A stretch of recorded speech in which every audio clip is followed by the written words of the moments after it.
Hi everyone, welcome to the debut edition of Basement Banter. I'm your co-host Jeff Iredell, along with Corey Thomas. You know it. This show is a little bit about everything and anything.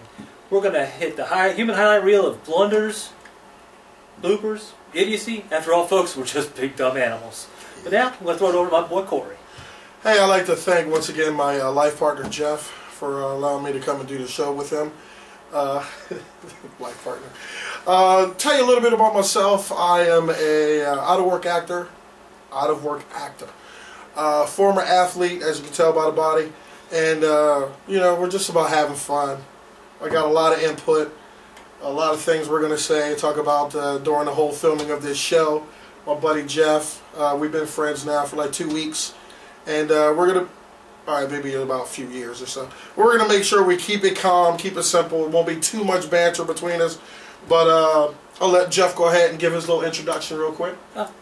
As you know, my name is Jeff, and I have absolutely no qualifications for this job whatsoever, other than the fact that I have a basement. So, moving on. Before we get started into our main topic today, Corey, I'd like to just relay a little story. About 6 weeks ago, folks, I was the victim of credit card fraud. Woke up one morning, and as I'm wont to do every couple of days, I always check my credit cards and my bank statements. And found out that my credit availability had dropped $800 overnight. And that didn't ring true, because if I charge $800, it's usually at Best Buy, courtesy of the camcorder recording on today. And I called up the credit card company, and they came back saying that I had a charge for almost $800 to a jewelry store.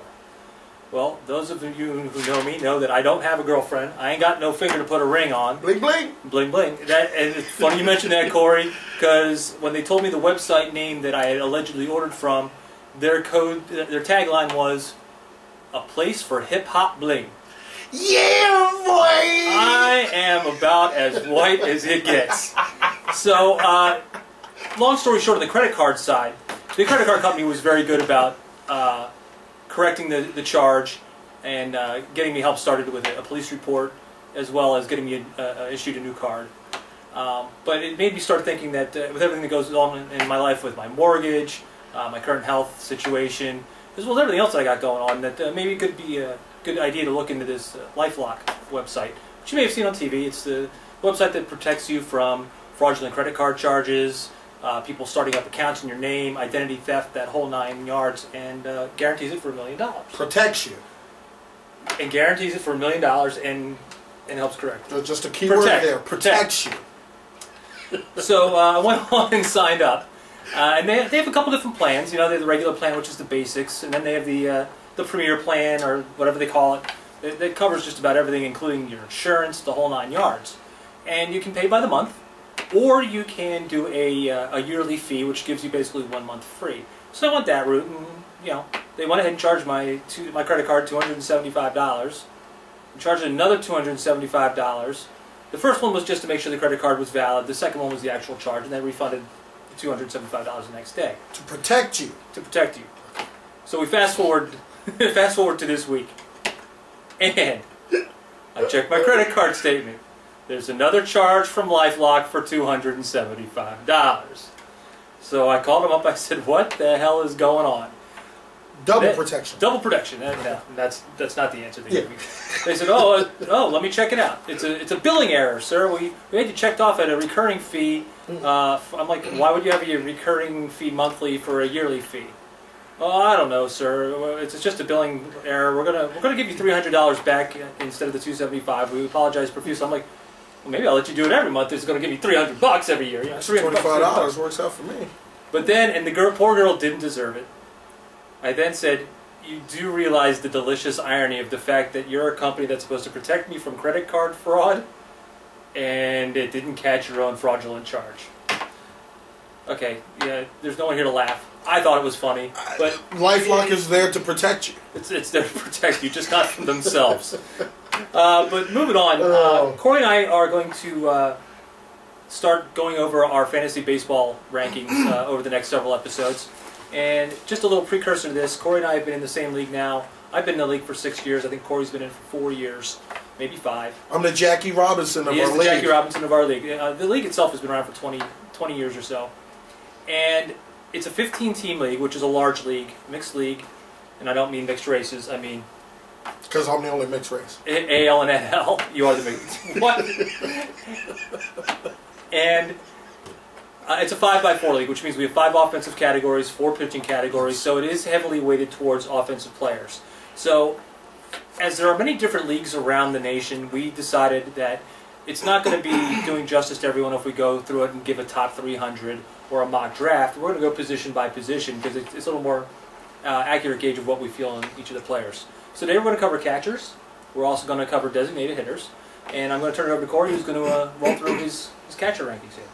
All right, we're going to start with the catcher rankings. So the first thing we want to do is we're going to start with some up and coming catchers, maybe a bounce back catcher, and someone who we think is on a decline. Now, I have as my up and coming catcher, I have Salvador Perez from Kansas City. Salvador's numbers, he came up late in the season. He only had 148 at bats. But you look at his stats, he batted .361, 3 homers, 21 RBIs. He batted .484 versus lefties, .291 versus righties, and the most important stat, he's batted .400 runners in scoring position with 2 outs. Those are good numbers for a catcher. He's going to be batting behind Hosmer, which is going to have a hot year. So I think he's going to see a lot of good pitches. I think he's going to be up and coming this year as a rookie. A bounce back player. It's tough to say he's a bounce back player because he doesn't really give much to his team. But I'm going to give it to Russell Martin. I think now that he doesn't have Montero behind him to make him think about extending his career, I think he'll get better. I think he's much better than a .237 hitter. And 18 home runs and 65 RBIs from the number 8 spot. It's not bad. I think he can do better though. So that's my bounce back player. And my declining player, which it pains for me to say, is going to be Carlos Ruiz from the Phillies. Something's telling me with the fact that, he's got Holiday, he's got Lee, he's got Hamels. They depend on him so much as being a great defensive catcher. Carlos is averaging about 115 or 130 games a year. It takes its toll. And I see him doing another 120, 135 games this year. And I just... People are going to be yelling, "Chooch," but I don't know if he's going to do too much this year. So those are... Chooch, yeah. There you go. So let me go ahead and run down my top 5 catchers. I'm going to go from 5 back to 1. My number 5 is going to be Alex Avila from Detroit. His stock is only going to go up since Fielder's there and he's got Cabrera, so I can see him batting in the 5-6, maybe 5-6 position. Stock is just going to go up. My number 4 catcher is Buster Posey from San Francisco. Oddly enough, I know he's coming off an injury. I know he's had shortened season, but we all know Buster Posey can be a great 300 hitter. I can see him scoring more runs this year. I think San Francisco's looking at getting a lot more runners in play this year. I can see them trying to get a little bit more speed, a little bit more patience. Buster Posey batting 4, batting 5. He's going to be a run producer. Number 3, I have Carlos Santana from Cleveland. I love Carlos Santana. Carlos Santana. He's probably going to be a number 4, number 5 hitter. He's got great pop. He drives in runs. He also scores runs. Proud member of last year's Big Kahuna team. There you go. He's going to be a monster in Cleveland. Number 2, Brian McCann from Atlanta Braves. I got Brian McCann on here because strictly he's just a machine. He's just a machine as a hitter. One chink in his armor that I noticed, and I hope Atlanta, I hope you are listening to what I'm saying. Is that a Lynn comment? Something like that. Lynn. No, Atlanta. Yeah, whatever.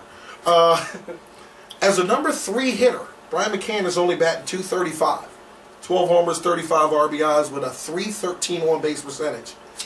Batting 4th. Batting 4th. .320 hitter. 9 homers, 32 RBIs, and a .410 on-base percentage. Hopefully Brian McCann's batting 4 this year. Well, I think that depends on the health of Chipper Jones. Exactly. If Chipper Jones is healthy and he'll be hitting 3, you'll have Brian McCann. Exactly. Number 1 on my list for catchers